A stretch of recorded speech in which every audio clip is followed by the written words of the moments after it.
The characters did not seem entirely balanced still. My husband played a sorcerer and I played a dragon knight.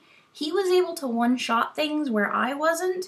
I had to adjust, well, I had to adjust how I was going to put my skill points in, because once you spend them, you don't get them back. And after a while, we kind of could figure out a little bit better balance, but he was very overpowered for what he was, and I was slightly underpowered for what I was, because he was mainly being a healer where he would, you know, shoot some things every once in a while. So that was a little off balance.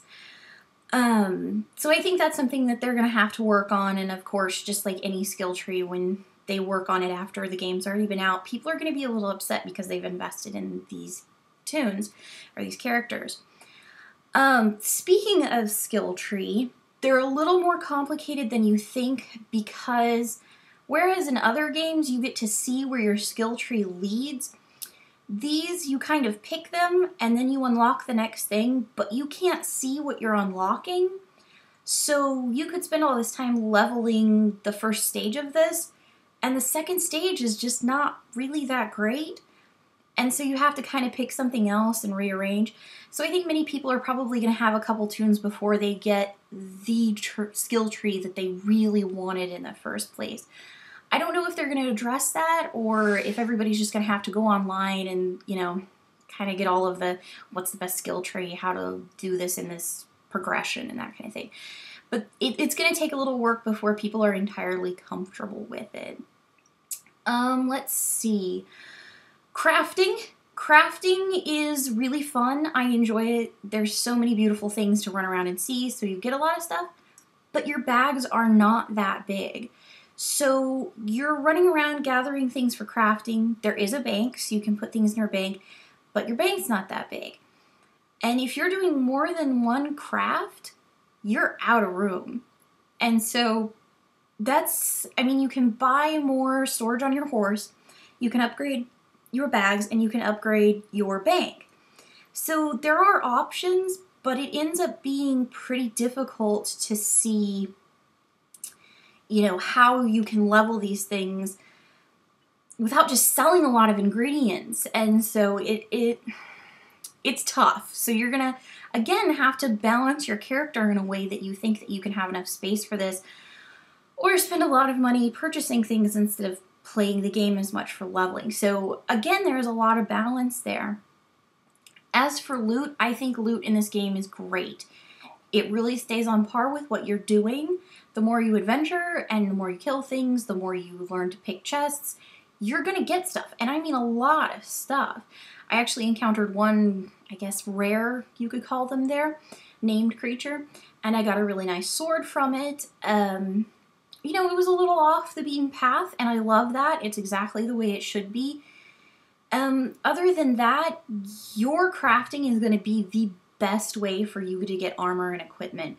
You can pretty much keep up with adequate stuff from running around the game, but what you're really going to want to do is craft, or have one member of your party craft.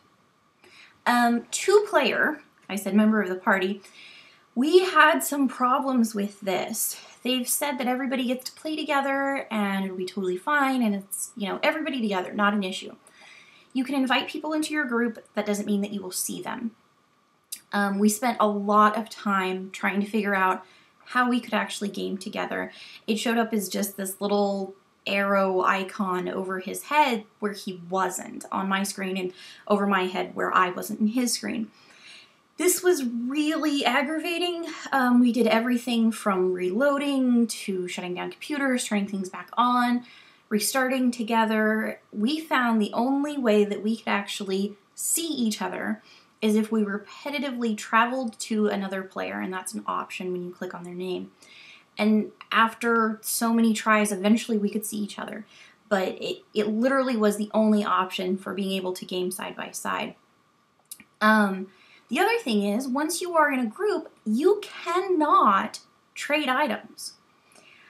I believe they did this for dungeons, so you can't just give people potions and things. They kind of did that in WoW, but if everybody's kind of on the same servers, it doesn't make sense why you couldn't just give somebody some potions and buff your team. And so I think that was one of my biggest issues with playing as a group, was just the fact that, you know, I was doing provisioning and my husband was doing alchemy and like all of the other skills pretty much. I was doing enchanting as well. And I couldn't give him things. I couldn't give him, you know, the raw goods that he needed. He couldn't give me the raw goods that I needed.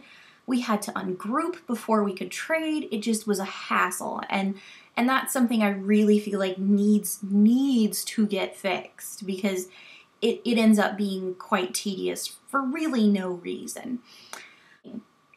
Now, when you're fighting in the big PvP area, I mean, you have everything from just one-on-one in the middle of a field in nowhere to storming the castle.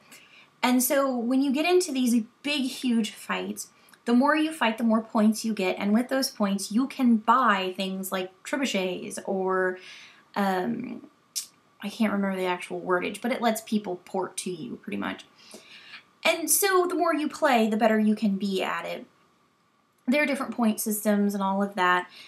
Each area has 3 Elder Scrolls, so you try and steal people's Elder Scrolls. They do good things for you. It's kind of a cluster, I mean, to be honest. It's not really my thing. I've never been a PvP person. My husband thinks it's awesome.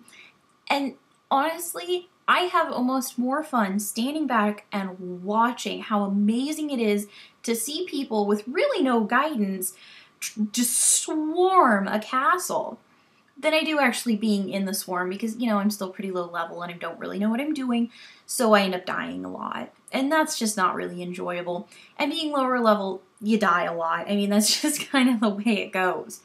I really had no hope on the battlefield, but that's not necessarily how I play. I did a lot in World of Warcraft and got pretty good with it with my tank, but I don't see being a Dragon Knight as being a tank as much as I thought it was going to be, so again, I'm going to have to respec my character. Other than that, I think it's a beautiful game. I think people are excited. If you like this video and you have questions, please ask. I will answer to the best of my ability. I really think it's a great game. Thanks. So one of the biggest things that they need to fix before they can actually say that they're going to take in money for this game is that the quest lines had some glitches. Some of the people you were supposed to find or kill, they weren't there. They just weren't there. And so you couldn't finish the quest line. Some of the quests we went to, the people you were supposed to talk to, you couldn't talk to. There was no option. I mean, you put your cursor over them, they may as well have been a tree. I mean, it just, you get really involved in these quests and then you can't do anything about them. And I mean, it's almost heartbreaking because there was one quest about Khajiit that I was like all about, and I was ready to take these people on, take them down and do the thing for my Khajiits. And yeah, no, couldn't talk to people. Got halfway through the quest line and, well, I guess we'll try something else. So that was a little heartbreaking. And I hope that they would work on it, but this is something that was pointed out in other betas that didn't get fixed by this last beta.